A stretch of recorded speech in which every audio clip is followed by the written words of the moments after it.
Never have enough time to play it all. You know everybody wants to walk in someone else's shoes. Everyone's forgotten who they are. Alright, I'm gonna get started on building my next kit. This is a Banta Modelworks Oakboro Hay Grain. I'm gonna try and video this. It may or may not work. I don't have a lot of space between my workspace and where the camera is due to my work spot. So I'm gonna give it a shot, and if it works, it works. If it doesn't, then I'll at least document at the end of every major phase of the build. So let's unbox this and take a look.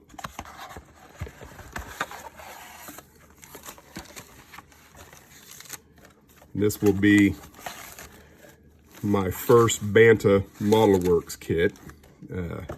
And truth be known, this will be my second wood kit probably that I've ever built.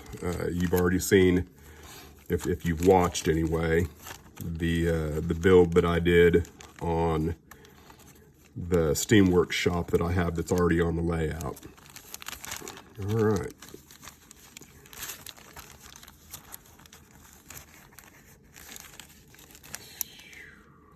Okay. We've got a nice collage of different things here.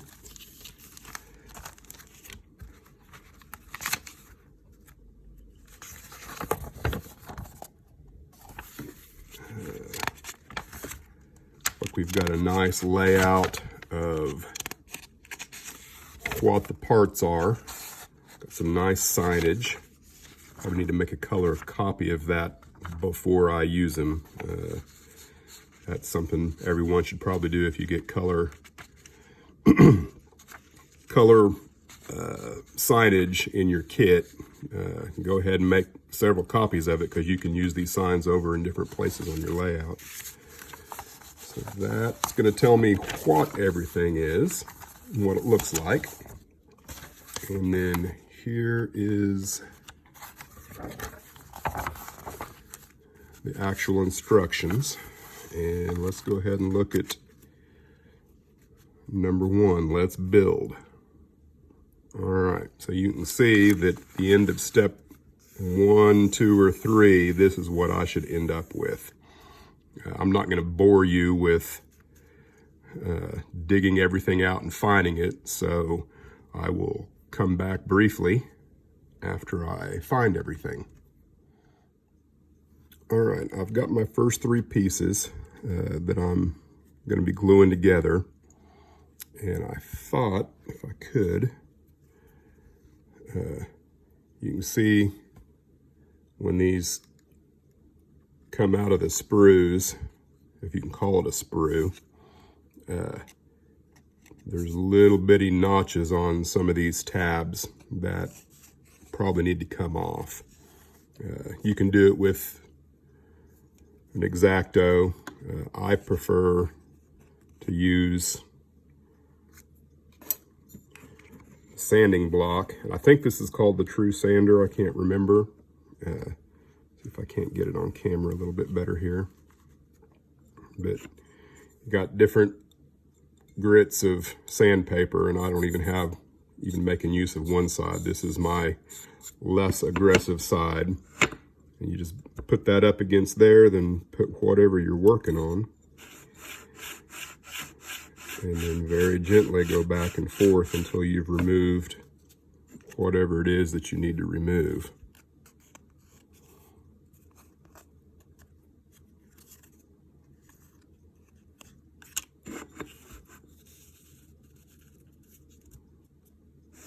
Have to make sure everything's square before you begin.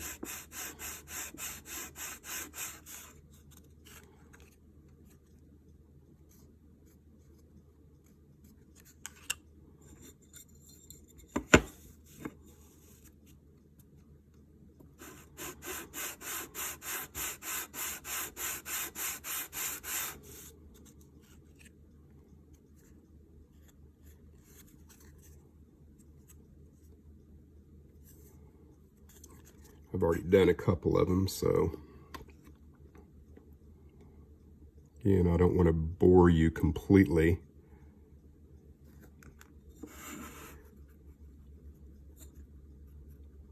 This one's pretty delicate.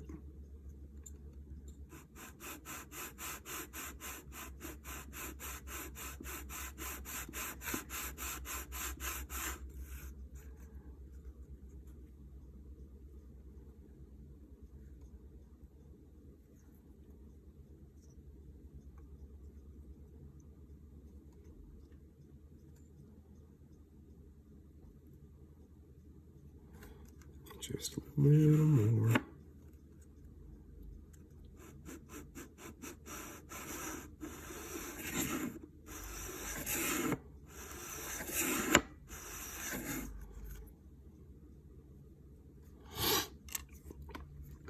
All right, now I think I'm ready to glue these pieces together. I'm going to test fit them real quick. How they're supposed to go.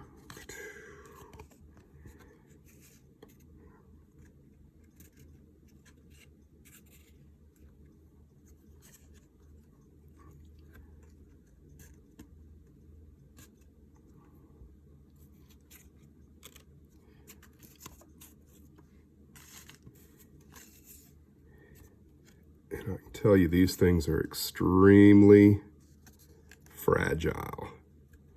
That's how it's going to go together right there like that.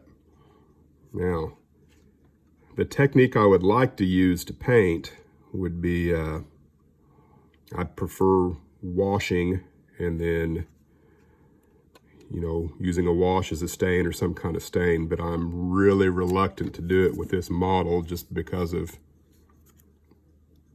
how thin these things are. So I think I will put together the structure, at least this much of it.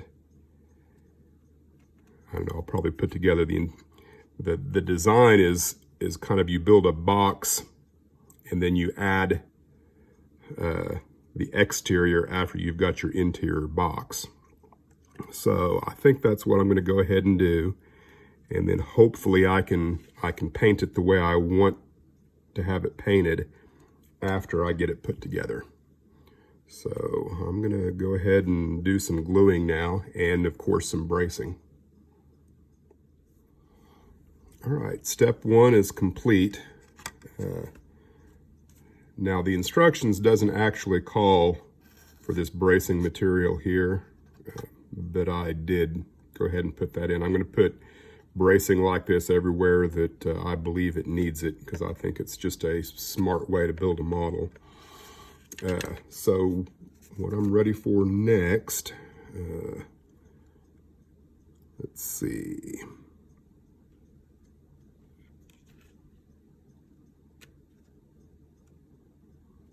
That will go on. That will go on, and then this.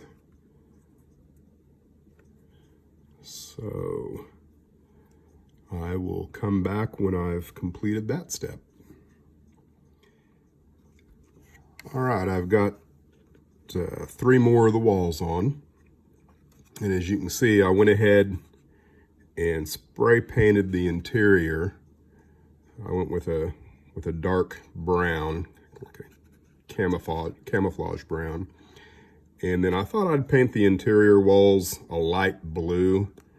I don't think you're going to be able to see much of this model anyway, so I'm not overly concerned about what it's going to look like on the interior. I may or may not put a few details in. It just kind of depends on how much of the interior you can see. So I'm ready to put on the next wall, and I seem to have lost it. Here it is. And it will go right in like this. And the floor, it drops down like this. And you can see I've put supports in. And I'll have to notch out the 3 corners where those, because I'm going to put 2 supports on this side as well, just to make sure that the model's plenty sturdy. And I'm not even going to mess with painting this blue, because I don't see any scenario where you would ever be able to see the back side of that wall. So that's the next thing I'm going to do. Okay, I got all the walls put on now. I want to show you something that I did that was definitely a mistake. Let's see if I can get it on camera here. If you can see this right here, it's not focusing very good. But when I originally glued this wall on, I thought that that tab was for this wall. I didn't pay close enough attention, but that tab is not actually for this wall. It's for this particular ceiling support, roof support. So it has to notch in there, and then there's another slot right here that I wasn't sure what that was all about, but now I understand. It slides down in there so that you have a roof support here. Wasn't that big of a deal. I was able to go in there with a really sharp razor blade and cut all that out. So, but these things happen. Now, the next thing is the floor. And you can see the floor, it's a raised floor.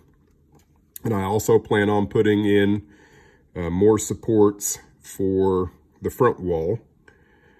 And so what I've done is I've gone in and notched out areas where those supports will be.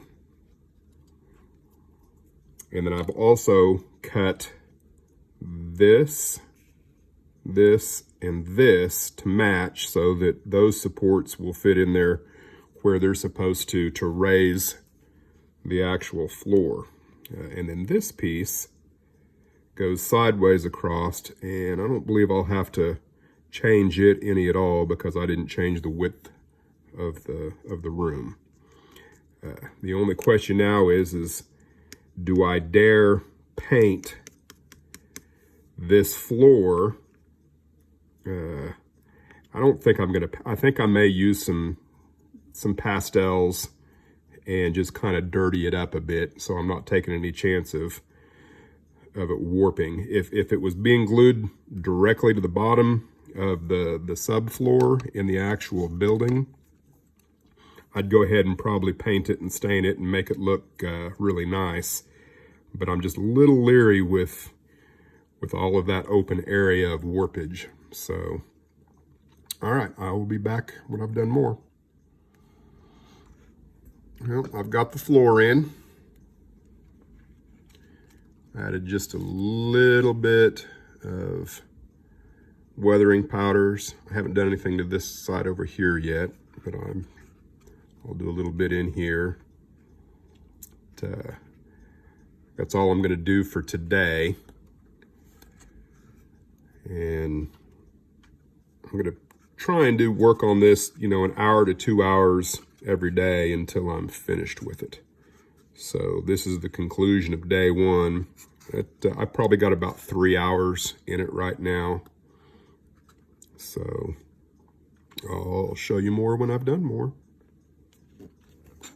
So what I'm ready for now is to start putting the actual siding on the building. Now the kit, the makers, they advise to use some kind of spray adhesive. I think the instructions recommend 3M Super 77 or something along those lines.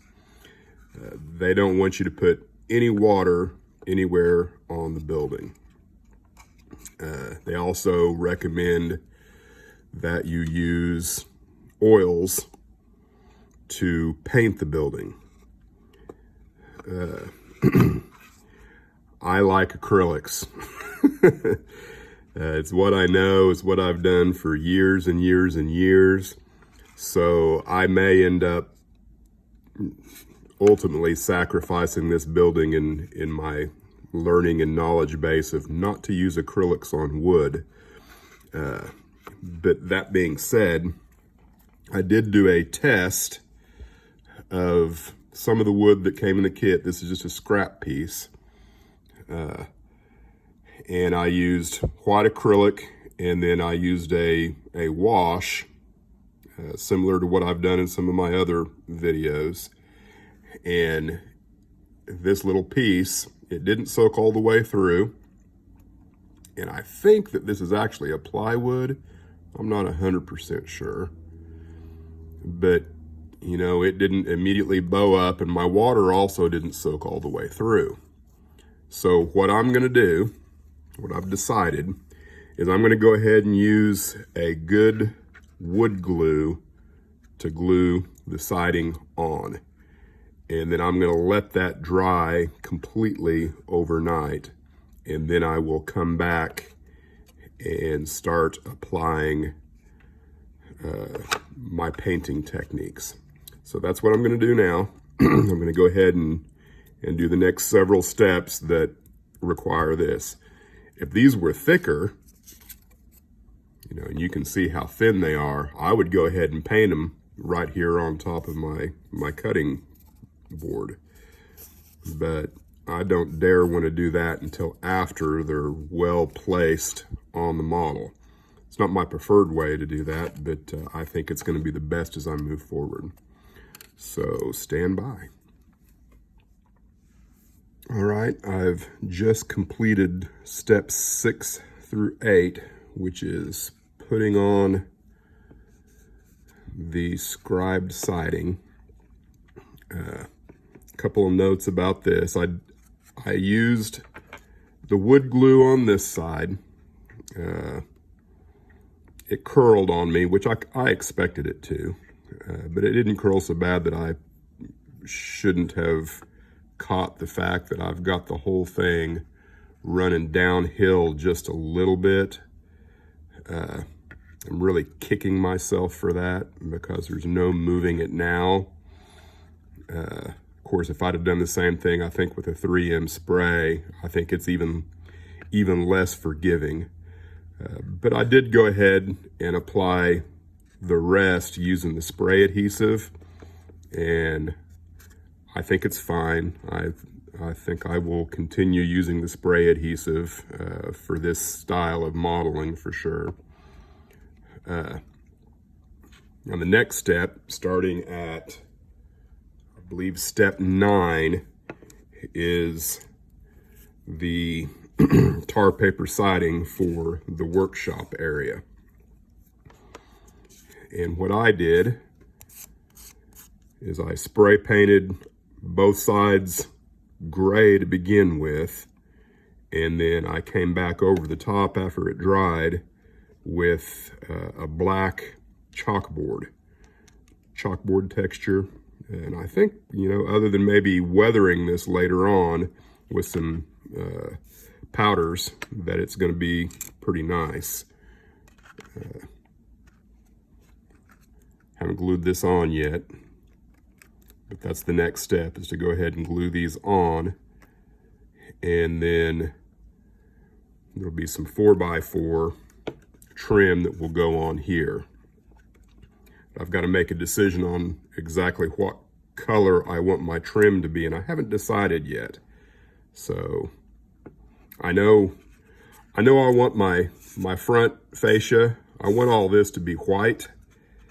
And then everything on this side, I plan on using some kind of gray brown wash. I think that it just makes it look like weathered wood, similar to what I did with my fine scale miniatures, or fine scale model, the Steamworks building that I did. I can't remember the manufacturer, but fine scale models, I think, is what it is, FSM, something like that.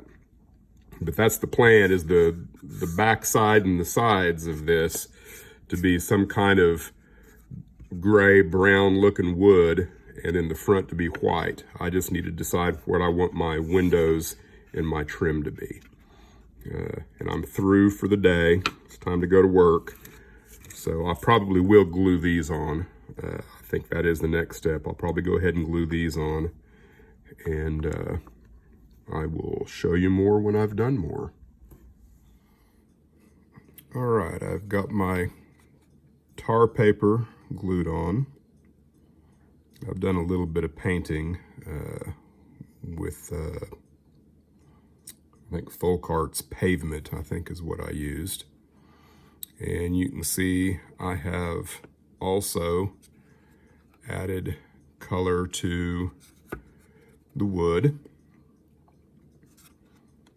And I was very careful, and what I used was some folk art, burnt umber, a little bit of gray to go along with it, and I will probably end up coming back and doing some more of these boards, just a slightly different color.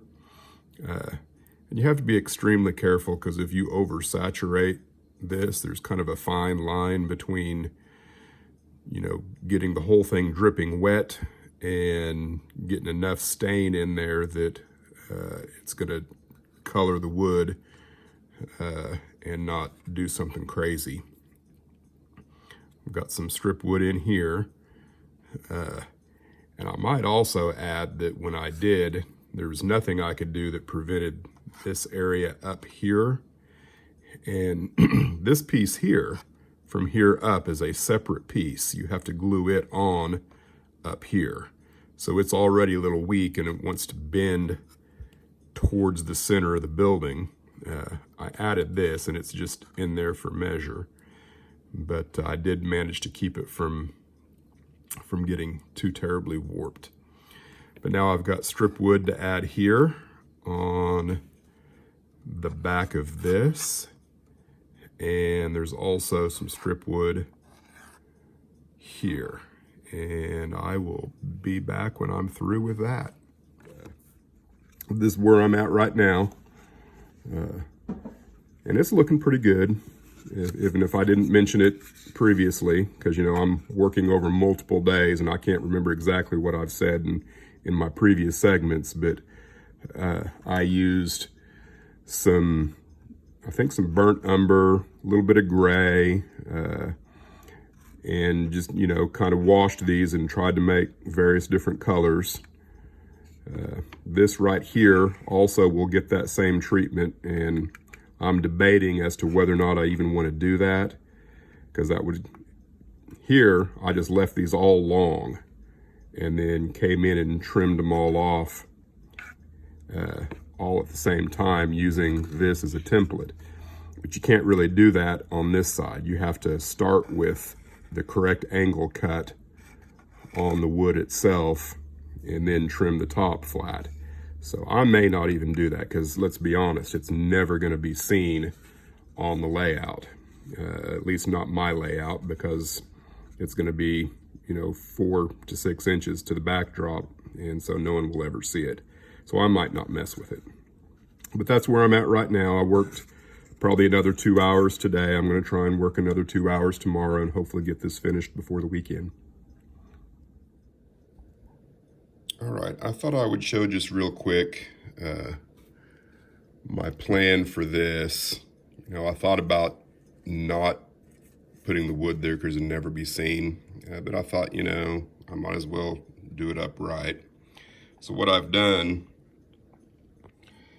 is I went in and created a paper template, and I'm just laying this wood over the top of the template and gluing it onto the paper. And then I'll flip that over and then run my ruler and cut that angle, and then probably paint the paper black, and then it should glue on to the actual false front of the store, hopefully in one nice smooth process, but we'll see how it goes. All right, I'm completely through step 16, and I thought I would take a minute to note a few things that are important if you happen to be building this model. So I'll start by saying that the instructions they walk you through what it is you're supposed to do, and they show pictures where you've got this, and then this bottom trim board here. They tell you to put that on. And then they tell you to come back and lay these, and that all works fine. And then in the next picture, they say, if you haven't already, add the trim to the side, and they have their arrows pointing at this bottom trim, which they had already showed here. And then the other arrows are pointing to these two pieces of trim. They make no mention of this piece of trim right here. And so if you follow the directions, and even if you read through, it's not clear, but these two pieces of wood here need to be shorter to allow for your vertical trim here that goes all the way to the top of, I'm not even showing what I'm looking at. This vertical trim goes all the way to top up here. So if you follow through the instructions all the way down through, then it finally mentions this side trim.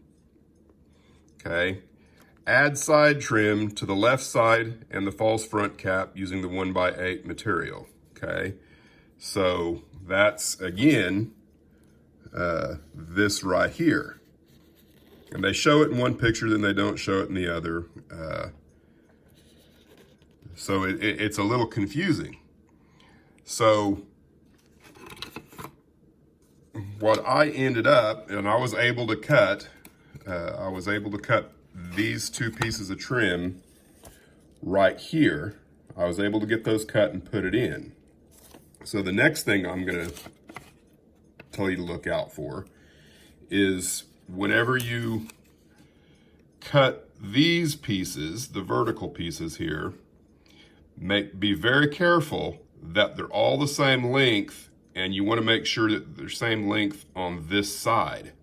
Because what happens is your siding material for the tar paper siding makes this side of the model stick out further than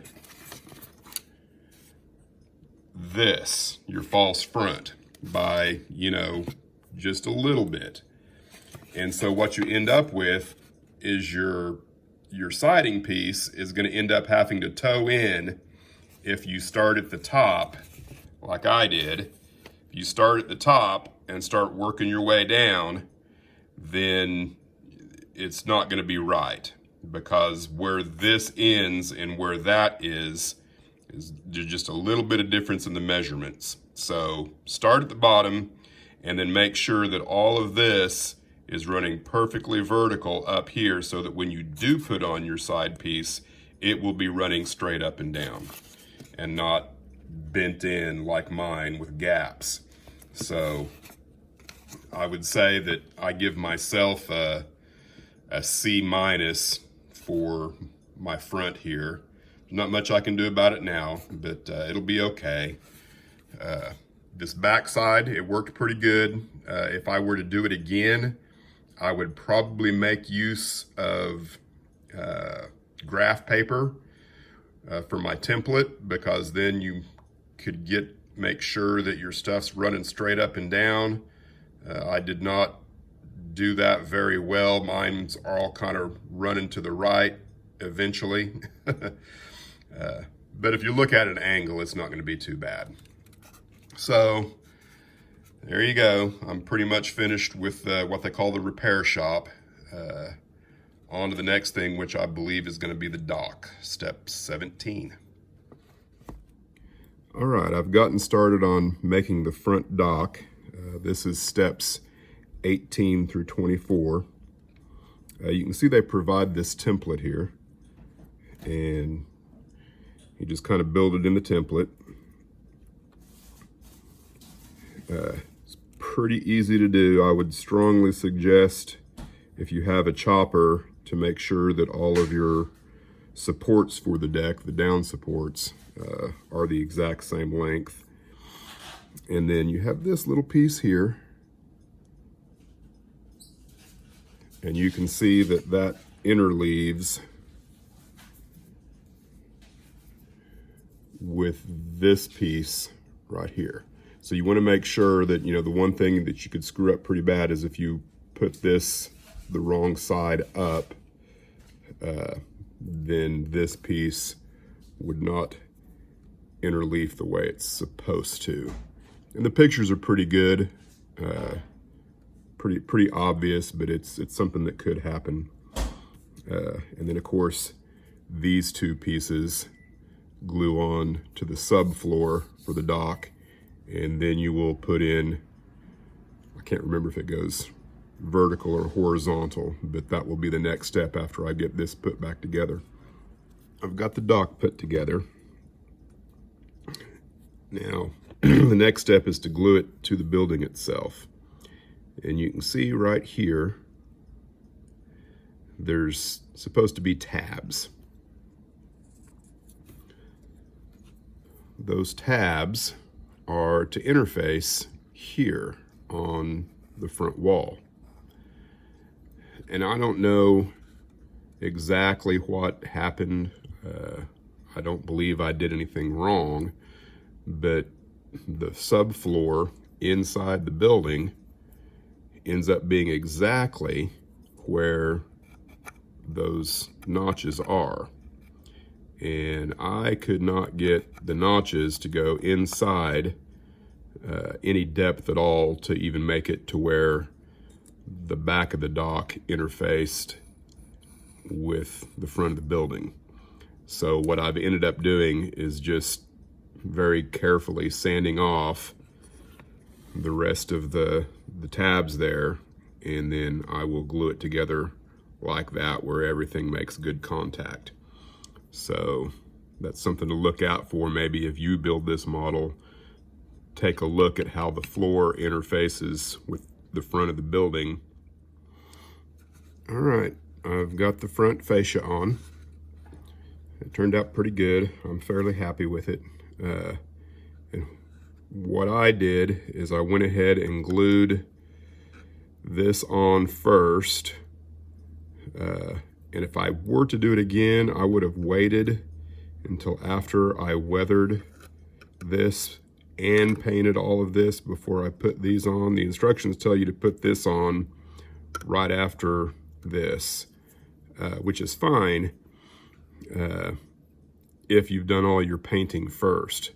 But I was very leery of doing any painting until I had this glued on. And what I should have done is finished my weathering with the 4x4 posts off of the model, and even weathered them off of the model and then glued them on. So I also have the wood for the dock, the front porch, and it all looks fairly good.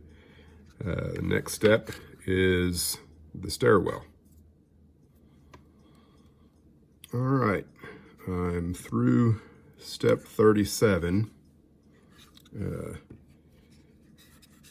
next thing you do after the dock is the staircase. The staircase itself is pretty simple, wasn't real difficult to mess with. These pieces here have some bracing on the bottom side that fit together, and that all went together pretty good. I'll note that the landing goes through this wall, and you have to be careful, and I can't show it now, but this stringer on the inside, the one that attaches to the wall here, there has to be a gap for that stringer to fit through. Maybe you can see this this stringer right here goes up through this platform. So you want to make sure you don't glue this in, because this is, I think, a step prior to this, and you could accidentally glue this all the way through and then have no place for your stringer. So watch out for that. And then after that comes the stairwell itself, or the the railings, which is always fun. And the pictures show this railing here up and attached, and it says to go ahead and do all that, you know, by reading the instructions. But the pictures they show also show this window already in place. I have elected not to put in this upright or the cross beams there, because I want to be able to easily get to this window, and then I will put this in later. That's about where I'm at right now. It shows some supports in here, and I'll probably put those on later. I'm tired. I've been at this a while, so there it is. I'm getting real close. I'm hoping I can have it on the layout by the end of this weekend. All right, I've got the overhang, the roof of the dock put in. And that was some scale 2x6s glued to the bottom there, and then I guess you would call it tar paper roof. Pretty simple.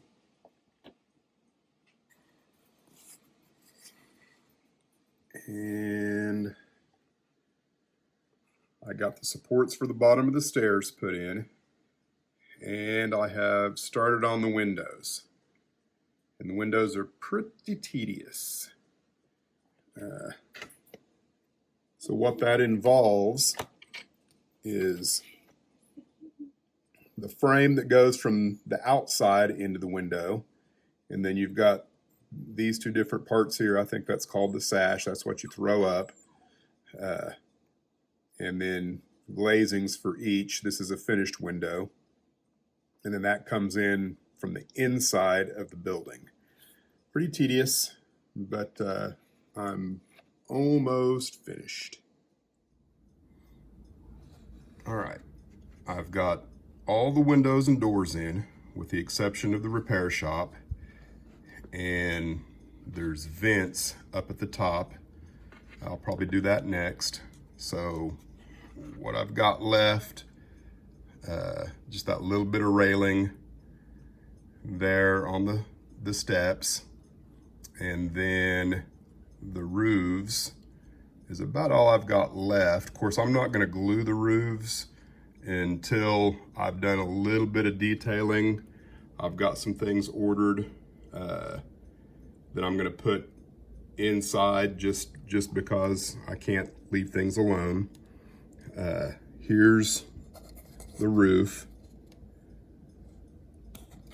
and the instructions call for tar paper, which they provide this stuff, which I really like for tar paper. It works well, but I think I'm gonna go ahead and go with some hatching for this, since I've got some on hand. I think it'll look a little bit nicer. I will go ahead and make this tar paper, but I'm just about ready to wrap it up. I'll come back when I've done more.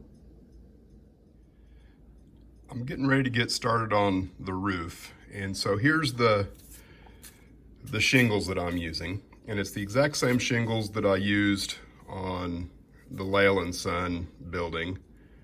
Of course, I don't want it to look like that, so the first thing I did is I spray painted a full sheet of this gray, and then I've got a piece of paper here, and all I'm doing is I'm taking some of my powders and just kind of randomly putting them here and there.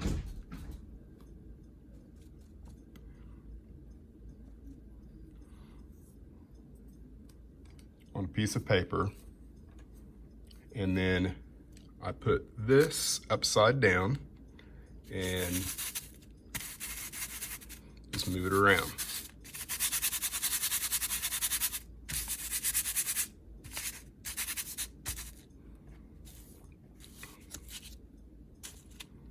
And then you end up with something like that, and I'll feather it out a little bit more, but when you actually cut this and put it on the model, it should have a varied pattern to it.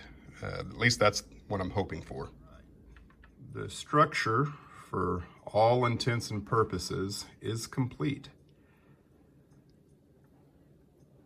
Just turn it around here and let you kind of take a look at it. All in all, it's a really good model. Like I say, this was probably my third Craftsman model kit, I guess you would say. Now, I haven't put the doors in for the repair shop because I know I'm going to move this thing around a lot. And those don't really fit in there very well at all, and I know they'll break off, so I'm not even gonna mess with it until I'm ready to put it in its final resting stop. Same thing with the roofs. You can see this gap right here.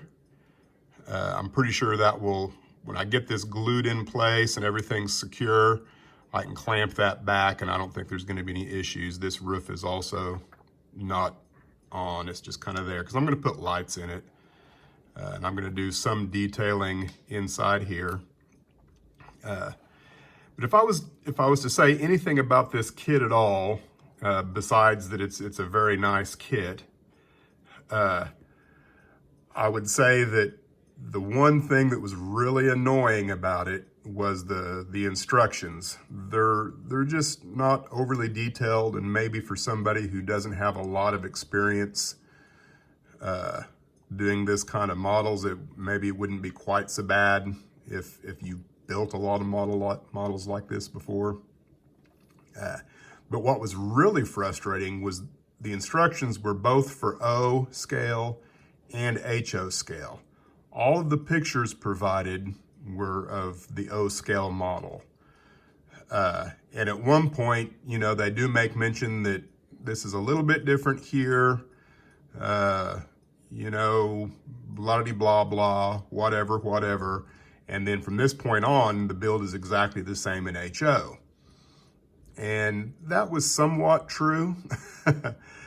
But, you know, lots of the pictures just did not line up. And when I went to make the support rods for the roof here, I measured the support rods just exactly like what they said. And of course, I ended up with a support rod that was perfectly in shape for an O scale model. So, you know, those measurements were wrong, and it wasn't that big of a deal. It's just kind of me complaining a little bit. Now, I still have some weathering to do. I've got all of the signage. I got lots of signage that I'm gonna put on. I'm not gonna mess with any of that yet until probably until I know it's gonna go wherever it is, just because, you know, I might rename this something else if I get a good printer and so on and so forth.